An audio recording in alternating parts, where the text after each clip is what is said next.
April 1912.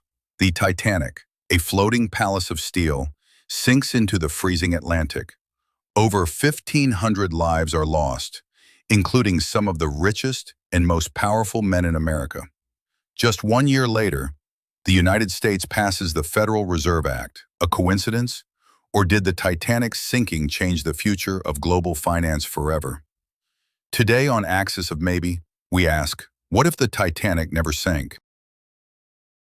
Among those who went down with the Titanic were three American tycoons: John Jacob Astor IV, Benjamin Guggenheim, and Isidor Straus, all wealthy, all influential, and all rumored to be opposed to the creation of a central banking system in America.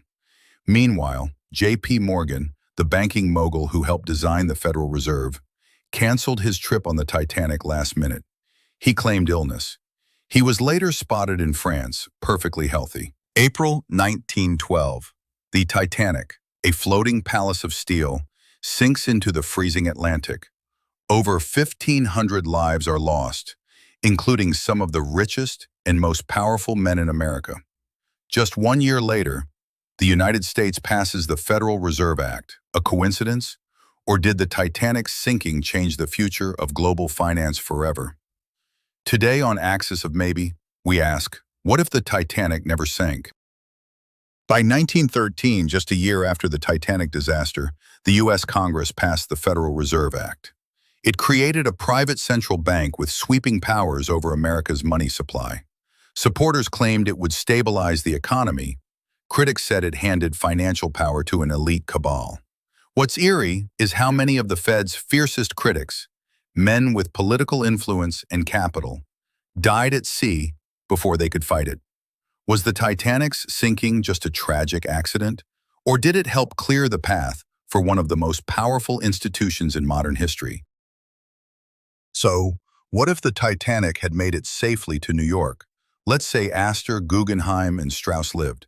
With their wealth, connections, and platforms, they may have resisted the push for a central bank.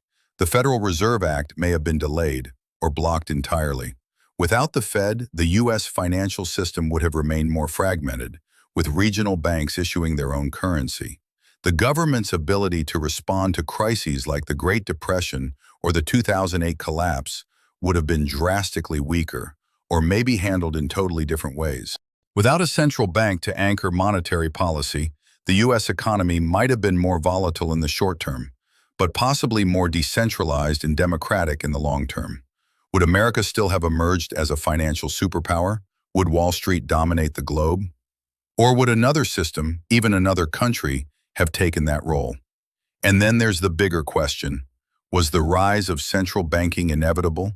Or did the deaths of a few men truly tilt the balance of history? In this timeline, the Titanic never sinks. Powerful voices live. The Federal Reserve is delayed, or maybe never created. America's financial empire takes a different path. Maybe more chaotic, maybe more free.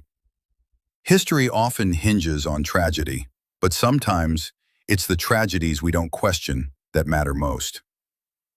I'm Charlie, and this is Axis of Maybe. Subscribe for more what-ifs that challenge the world you think you know.